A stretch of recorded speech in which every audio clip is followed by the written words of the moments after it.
Bienvenue dans ce nouvel épisode de Kung Fu Coffee Break Podcast. Alors aujourd'hui un format un peu spécial, pas un format habituel puisque c'est un extra, un épisode en complément de l'épisode dernier sur le film Ip Man, parce qu'on avait oublié de vous dire des choses. Allez, jingle.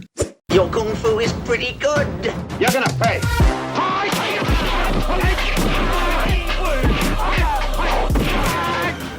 You treacherous bastard. Get him! Bienvenue sur Kung Fu Coffee Break Podcast. Bienvenue dans ce nouvel épisode de Kung Fu Coffee Break Podcast, un épisode un peu particulier puisqu'il s'agit d'un extra, un complément à l'épisode précédent où on a parlé du film Ip Man de Wilson Yip, sorti en 2008. Pour cet extra, je serai tout seul, Elliot n'est pas avec moi, et on va principalement axer l'épisode sur l'histoire vraie qu'il y a derrière le combat entre Maître Gin et Ip Man, qui a déjà été abordé dans l'épisode précédent, mais là on va plutôt creuser le fond, la vérité qu'il y a derrière ça, la réalité, même si réalité à prendre avec des pincettes, hein, bien sûr, puisque j'en parlerai un peu plus tard, mais les sources que nous avons qui décrivent cet affrontement entre Ip Man, une autre personne, Afatsan, et un maître des styles du Nord, ce sont des sources qui ont été écrites par des gens qui n'ont pas été témoins de l'affrontement. Donc ce sont des sources qui ont été posées sur papier bien longtemps, plusieurs dizaines d'années après les faits. Et en fait, ce sont les gens qui ont posé ça sur papier ont entendu cette histoire de la part d'autres personnes. Donc à prendre avec des pincettes. Néanmoins, il semblerait que cet affrontement ait vraiment eu lieu à Fatsan dans les années 20.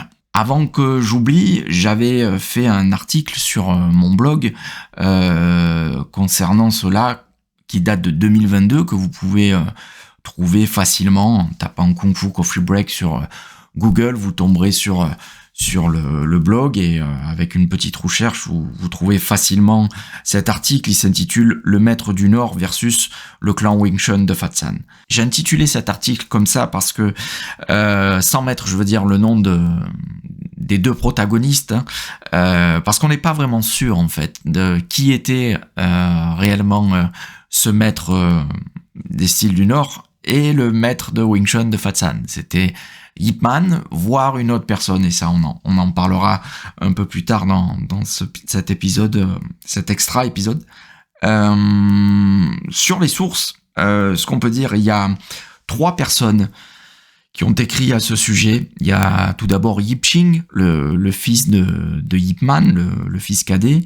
Il y a Lung Ting, et il y a René Ritchie. Donc ce sont tous des pratiquants de Wing Chun. Pour Yip Ching et Lung Ting, donc ce sont des pratiquants de Wing Chun de Hong Kong.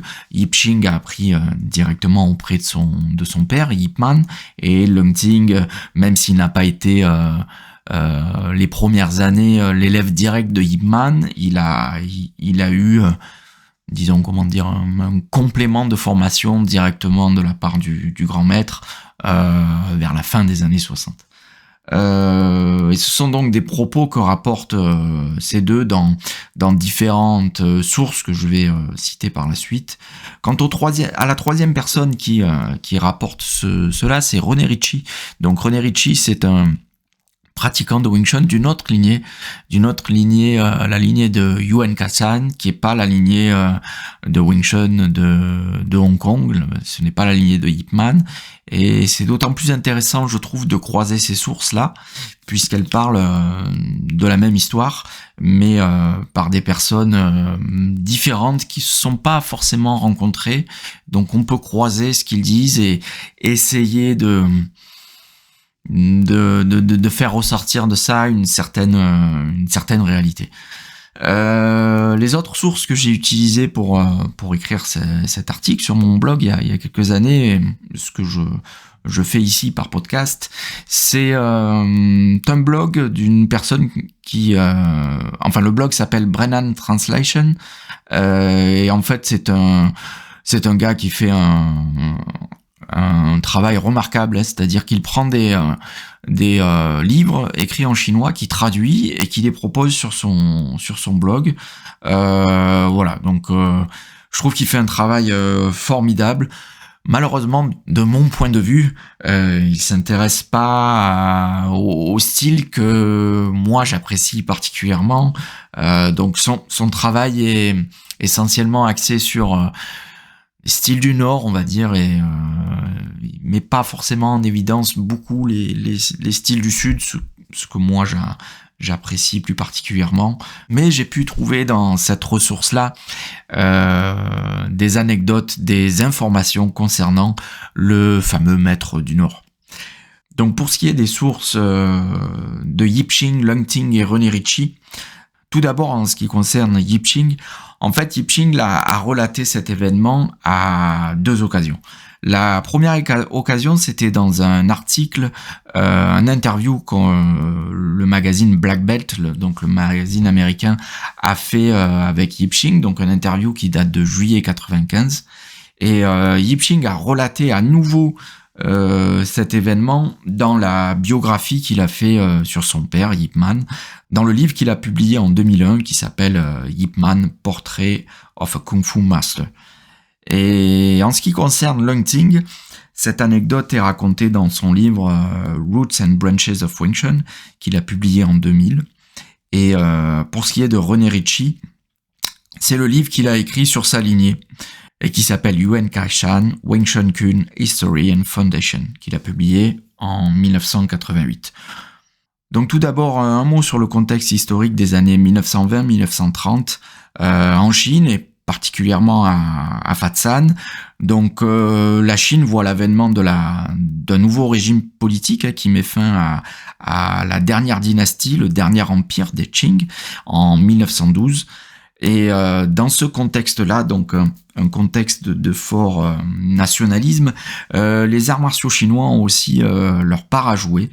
Et c'est à Shanghai que se crée l'école Jingwu, donc qu'on a déjà parlé dans l'épisode précédent, pardon. Donc cette école Jingwu qui a été créée par maître Yuo Yuanjia, qui rencontre un fort succès à Shanghai dans les années 1910 et qui se développe en fait progressivement dans d'autres régions de la Chine et qui se développe aussi dans la région du Guangdong.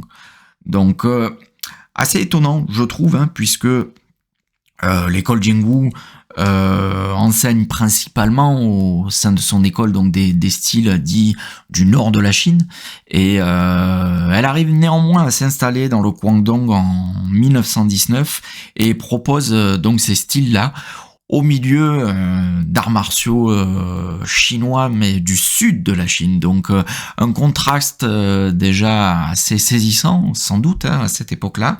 Mais néanmoins, c'est une école qui perce et qui a du succès déjà à Canton. Et vu le succès qu'il y a à Canton, des autres écoles sont ouvertes dans d'autres grandes villes du Guangdong, comme Fatsan, et comme Hong Kong un peu plus tard. Donc la branche de l'école Jingwu de Fatsan ouvre en 1920 et des maîtres de l'école Jingwu de Shanghai sont envoyés dans cette école, cette branche de Fatsan pour enseigner leur style. Et on a des maîtres qui représentent les styles du Nord comme le style de l'aigle, le style de la menthe religieuse et le Taiji Chuan par exemple. Et cela ne plaît pas du tout en fait à la population locale qui est fortement imprégnée par les arts martiaux locaux, en particulier à cette époque le Shaolei Fat qui est vraiment très répandu à Fatsan. Bien sûr il y a d'autres styles à Fatsan, le Wing Chun en fait partie à cette époque bien sûr, mais qui est un peu plus dans l'ombre, comme on le sait, le Wing Chun prendra davantage son essor avec Yip Man à Hong Kong. Donc simplement brièvement un point sur le Wing Chun de cette époque. Il est pratiqué par plusieurs lignées. Il n'y a pas nécessairement de lignée encore qui s'affirme contrairement à d'autres. Donc Yip Man parmi tant d'autres, Yip Man fait partie des pratiquants de Wing Chun sous la houlette de Nung Chang So à cette époque-là, donc son Sing qui a pris un peu la relève de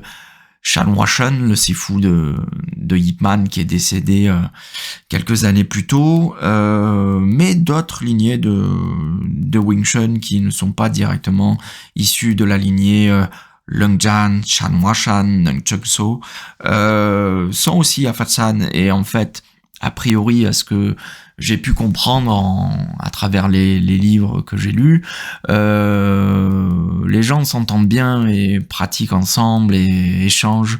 Et une autre figure aussi assez importante à cette époque-là, à Fat San, apparaît, qui est Yuan Kai-shan, qui vient d'une autre lignée qui ne vient pas de la lignée donc de Lung Jan, Chan Hua Chun et Nung Chang So.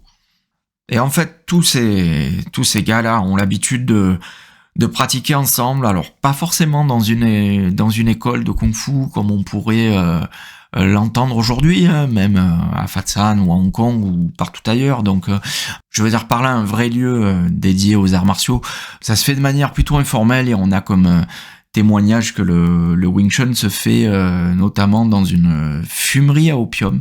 Donc, c'est quelque chose qui est encore assez courant sur le continent à cette époque-là, même si l'opium est interdit. Je vais pas rentrer dans ces détails historiques-là, mais la Chine a été frappée par 2 guerres de l'opium au 19e siècle. Donc ces 2 guerres de l'opium ont eu un fort impact sur la politique, sur l'économie du pays. Néanmoins, l'opium est pas tout à fait éradiqué et ça circule encore beaucoup. Et il est dit que dans cette fumerie à opium, en fait, au sous-sol, si mes souvenirs sont bons, c'était là que cette communauté de Wing Chun de Fat San, dans ces années-là, se réunissait pour pratiquer le Wing Chun. Donc, ce qui me permet aussi d'aborder quelque chose, alors qui va peut-être pas plaire à beaucoup, hein, mais mon podcast n'a pas vocation forcément à plaire à tout le monde. J'exprime mon avis, mes lectures, ce que je pense, et d'ailleurs vous êtes tout à fait les bienvenus pour partager en commentaire des avis différents du mien, surtout des avis différents, j'ai envie de dire, parce que c'est ça aussi qui fait grandir, s'imprégner des avis des autres, avoir les points de vue, voilà, et parce que c'est ça aussi qui est intéressant, partager des points de vue différents. Moi, ça me permet de remettre aussi en question ce que je sais, d'apporter des arguments. Voilà, donc si les avis sont différents, bien sûr qu'ils sont les bienvenus du moment qu'on reste courtois et constructif. L'idée, c'est pas de faire les guéguerres. Ça, j'en veux pas. Donc oui, il y a des rumeurs qui circulent comme quoi Yip Man a consommé pendant une période de sa vie, en tout cas, de l'opium. Il était accro à ça, visiblement. Certains l'ont caché, certains l'ont dit, l'ont ouvertement dit. Lung Ting fait partie des gens qui l'ont dit, mais d'autres élèves de Lung Ting à Hong Kong ont évoqué aussi le sujet. Il est clair que dans tous les films qui ont été portés au cinéma sur Yip Man, c'est quelque chose qui n'a pas du tout été évoqué, si ce n'est, et on en a parlé dans l'épisode précédent avec Elliot, le film que j'ai particulièrement aimé sur Yip Man, je pense le film qui m'a le plus plu, donc le film avec Anthony Wong, qui joue le personnage de Yip Man et qui se consacre sur toute la période sur laquelle il est à Hong Kong. Alors, on nous présente un Yip Man qui n'est pas un Yip Man accro à l'opium, hein, comme je viens de le dire, mais néanmoins sa consommation de l'opium est évoquée. Dans le sens où il prend de l'opium, mais pas de sa propre volonté. Donc dans le film, je vous invite à le revoir. En fait, c'est sa maîtresse qui lui propose de l'opium pour calmer ses douleurs à l'estomac, me semble-t-il, et il en consomme sans savoir que c'est de l'opium. Donc bon, voilà, c'est une façon de peut-être pour le réalisateur. Alors je sais que Yip Shun, le fils de Yip Man, a été consultant pour ce film, et c'est peut-être une façon de dire voilà, en effet, il y a des rumeurs qui circulent sur Yip Man, on prétend qu'il a consommé de l'opium, et c'est une façon de dire oui, en effet, il en a consommé, mais attention, c'est pas de sa propre volonté. Voilà, on l'a un petit peu forcé à le faire. Donc bon, à prendre avec des pincettes, hein, bien sûr. Voilà, si on analyse un peu ce contexte-là, il est clair que l'opium circulait à cette époque-là sur le continent. L'opium a aussi circulé énormément sur Hong Kong par la suite, avant que les autorités mettent vraiment un coup d'arrêt là-dessus. Je me rappelle de la biographie, excellente biographie que j'ai lue sur Bruce Lee, que je vous invite aussi à lire, qui est vraiment passionnante. Elle est donc le livre de Matt Poli, Bruce Lee Alive, qui est pas paru en français. Peut-être maintenant, oui, je ne sais pas, mais je l'avais lu en anglais il y a quelques années de ça, qui est une biographie absolument passionnante sur Bruce Lee, qui est très très bien écrite, qui se lit très très bien, qui se lit comme un roman en fait, et justement est abordée l'addiction du père de Bruce Lee, Lee Hoi-shun, dans ce livre, addiction très très forte à l'opium qu'il a vaincu par la suite. Donc on parle de Lee Hoi-shun quand il était à Hong Kong, hein, qu'il était encore accro à l'opium. Bruce Lee visiblement a vu cette addiction-là et a vu son père combattre très difficilement cette addiction jusqu'à ce qu'il arrive à la vaincre. Voilà. Et juste pour l'anecdote, Lee Hoi-shun, le père de Bruce Lee, et Yip Man se connaissaient déjà de Fat San. Je ne sais pas dans quelles circonstances ils se connaissaient, et peut-être que c'est l'opium, justement, qui les a fait se connaître, j'en sais rien. C'est une simple supposition de ma part. Mais bon, voilà, étant donné qu'ils étaient visiblement tous les deux consommateurs, peut-être qu'ils se sont connus dans ce cadre-là.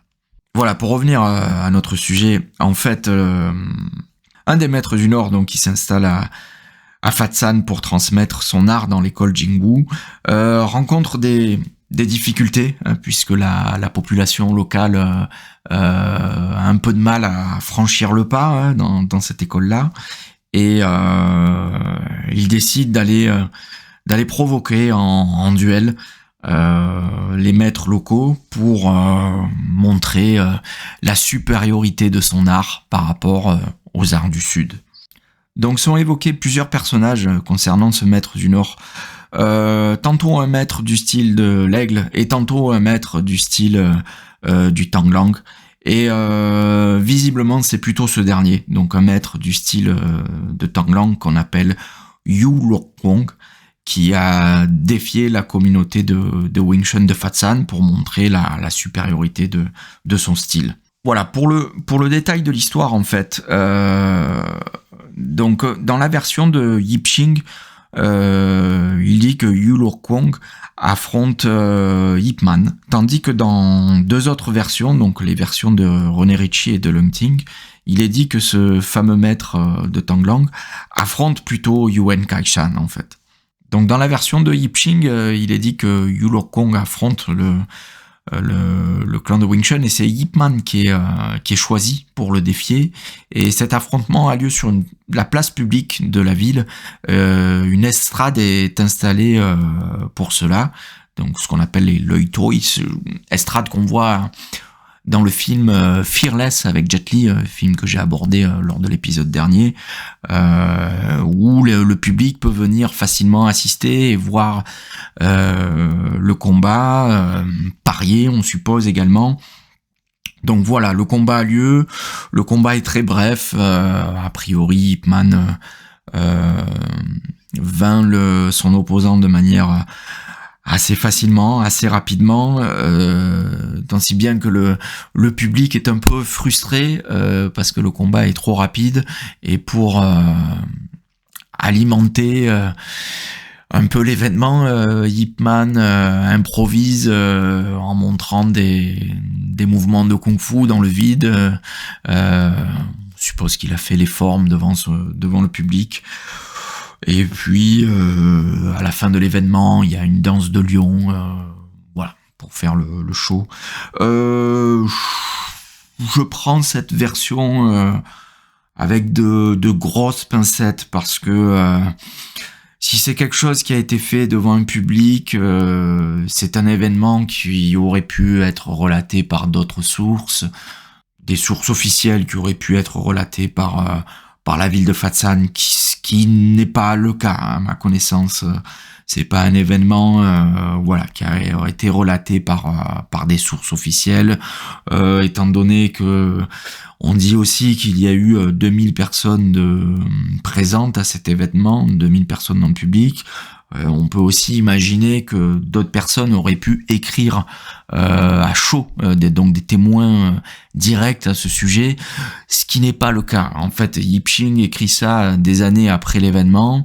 Yipching n'a pas été témoin de l'événement. Voilà, donc c'est certainement une histoire qui lui a été racontée par son père, hein, je suppose. Hein, donc voilà, à prendre avec des pincettes. Donc les versions que proposent René Ritchie et Leung Ting me semblent déjà un peu plus plausibles. Donc dans les versions que proposent René Ritchie et Leung Ting, c'est pas Ip Man qui affronte le maître de Tanglang, Yu Lok Kong, c'est Yuen Kai-shan. Et l'affrontement a lieu à huis clos, en fait. Elle n'a pas lieu sur un espace public. Donc il y a vraiment que peu de témoins qui ont assisté à cette scène. Donc voilà, il est dit que Yu Lok Kong vient de défier un des maîtres de Wing Chun. Alors je fais un résumé des deux histoires, Leung Ting et René Ritchie, qui sont pas tout à fait les mêmes précisément dans les faits, mais en gros l'affrontement a lieu devant la fumerie Opium, où le clan Wing Chun avait l'habitude de se rassembler. Tantôt dans une des versions, il est dit que Yu Lok Kong vient chercher Ip Man, qui a priori était le pratiquant le plus populaire, on va dire, dans la communauté du Wing Chun. Or, il s'avère que Ip Man ce jour-là n'était pas là, mais Yuen Kai-shan était là. Est-ce que Yuen Kai-shan est confondu avec Ip Man ou pas ? On n'en sait rien. En tout cas, il était là, en mode détendu, peut-être en étant en train de consommer de l'opium, j'en sais rien.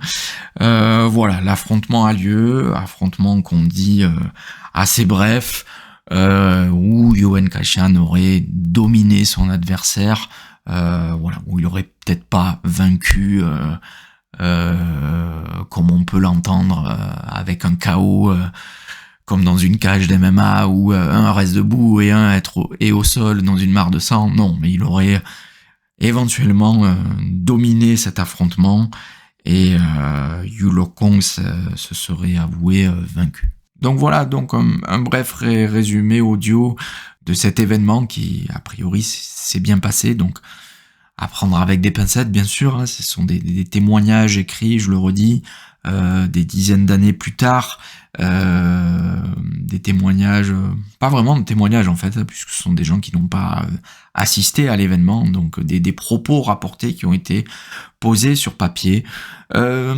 Néanmoins, ce qui est intéressant, c'est que René Ritchie, étant donné qu'il vient d'une autre lignée, c'est quelqu'un qui est aux États-Unis, donc qui n'a pas forcément rencontré Leung Ting, qui n'a pas forcément rencontré Yipching.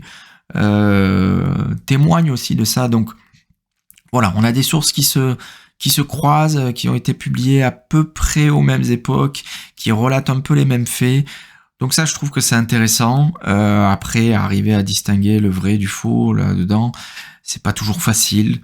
Mais bon, voilà, il semblerait qu'il y ait quand même eu ce véritable affrontement. Et je trouve l'anecdote qui est plutôt sympa, donc qui est très romancée dans le film, hein, bien sûr, hein, mais qui est plutôt sympa. Donc en conclusion, ce qu'on pourrait dire, c'est que malgré la défaite prétendue de Yulo Kong, le maître de Tonglang de l'école Jingwu, ça n'a pas mis un frein, un arrêt total à sa carrière comme c'est un peu le cas dans le film, mais il a continué à avoir une carrière de maître d'arts martiaux à la fois dans l'école Jingwu, mais aussi ailleurs. Encore une fois, je vous invite à lire l'article sur mon blog qui est bien détaillé pour ça. Voilà, je vous dis à bientôt dans un prochain épisode. Merci d'avoir écouté cet épisode de Kung Fu Coffee Break Podcast. N'oubliez pas de liker, de commenter, de partager, et je vous dis à bientôt pour un prochain épisode. I'm certain I can beat you.